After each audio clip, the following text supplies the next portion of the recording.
Question number 8 में देखिए, इस क्वेश्चन में ये कहते हैं कि horse is tied to a peg at the corner of a square.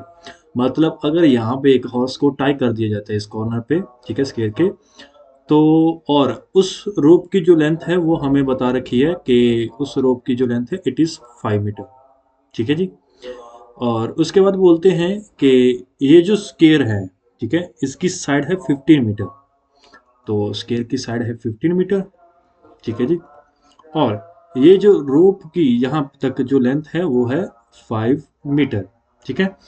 अब सिंपल सी बात है कि अगर हॉर्स यहाँ पे घास चरता है तो घास चरने के लिए जब ये पूरी इसकी जो जिस रूप से ये बंधा हुआ है वो पूरी स्ट्रेच हो जाएगी, तो उसके बाद कुछ ऐसी शेप में ही वो जो है अपना घास चर सकता है। ठीक है। तो ये शेप आपको कैसी लग रही है? ये शेप आपको सर्कुलर लग रही है, ऐसे पूरा सर्कल बन जाता है अगर स्केयर यहाँ पे खत्म ना होता। तो ये क्या लिया है इन्होंने, सिर्फ और सिर्फ एक छोटा सा पार्ट लिया है सर्कल का। ठीक है जी।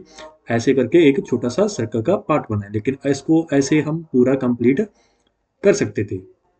ठीक है। तो इस पार्ट को हम क्या बोलते हैं? इस पार्ट को हम बोलते हैं सेक्टर ऑफ द सर्कल। और यहाँ पे जो एंगल है कितना है? स्केयर का एंगल होता है 90 डिग्री, तो ये एंगल भी होगा 90 डिग्री, है ना। तो इस तरीके से हमें अब फाइंड करना है कि एरिया जहां तक वो जो घोड़ा है घास चर सकता है। तो फर्स्ट पार्ट का जो आंसर है it will be actually the area of the sector, क्योंकि घोड़ा कहाँ कहाँ तक घास चर सकता है? उसी एरिया में घास चर सकता है जहां तक उसकी मतलब जो रोप है उसको अलाउ करती है, और उसकी रोप अलाउ करती है इस सेक्टर में उसको घास चरने के लिए। ठीक है जी। तो एरिया ऑफ द सेक्टर का फॉर्मूला क्या होता है? It is equal to angle made by the sector, और एंगल यहाँ पे 90 डिग्री है, और it is divided by total angle which is 360 into pi r square. यहाँ पे रेडियस क्या होगा? रेडियस होगा none other than but the length of the rope to which the horse is tied. मतलब जिस रोप के साथ हॉर्स को हमने टाई टाई किया है उसकी जो लेंथ है वही इसकी क्या बन जाएगी? रेडियस बन जाएगी। अब 90 और 360 एक दूसरे के साथ डिवाइड हुए तो बचा 1/4। अब पाई की जो वैल्यू है इन्होंने बोला है कि यूज इट इज 3.14। अब रेडियस जो है वो हमारी कितनी है? 5 मीटर।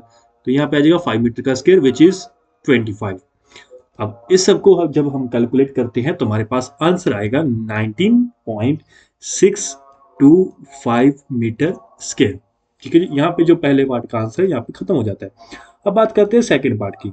सेकंड पार्ट में अब जो बोलते हैं कि अगर हम इसकी जो रोप है, ठीक है, हॉर्स की जो रोप है उसको थोड़ा बढ़ा देते हैं, लेट से उस रोप को अब 5 मीटर की जगह 10 मीटर कर देते हैं, तो अब ये बताओ जो उसका एरिया ऑफ ग्रेजिंग है वो कितना इंक्रीज हुआ? देखो, नया एरिया ऑफ ग्रेजिंग नहीं पूछा, इंक्रीज पूछा है। तो सबसे पहले हम एरिया निकालेंगे कि जो न्यू एरिया बना है, ठीक है, एरिया ऑफ सेक्टर, या बोल दो कि न्यू सेक्टर, ठीक है, न्यू सेक्टर का एरिया कितना होगा? सिंपल सी बात है, बाकी सारी कंडीशंस तो सेम ही रहेंगी। चेंज क्या हुआ? उसका लेंथ ऑफ द रोप, और लेंथ ऑफ द रोप को हम क्या बोलते हैं? रेडियस। तो बाकी सारा सेम रहेगा। 90/60 विल बी 1/4। पाई की वैल्यू हमने 3.14 ही लेनी है, और अब जो रेडियस है वो 5 ना लेकर के हम क्या लेंगे? 10 मीटर लेंगे। तो इसको जब हम सॉल्व करते हैं तो हमारे पास आंसर आएगा 78.5 मीटर। ठीक है। 78.5 मीटर स्क्वायर जो है इसका हमारे पास एरिया आ जाएगा। तो ये था न्यू एरिया, ये था पुराना एरिया। ठीक है। इंक्रीज इन एरिया कितना हुआ? इंक्रीज कितना हुआ? इंक्रीज क्या होगा? न्यू एरिया, ठीक है जी, new area minus old area, ये जो है इंक्रीज इन एरिया मिलेगा हमें।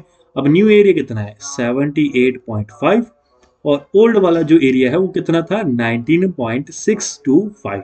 अब हम जब इन दोनों को माइनस करेंगे तो हमारे पास आंसर कितना आया? 58.875 मीटर स्क्वायर। तो यहाँ पे जो क्वेश्चन है वो खत्म हो जाता है।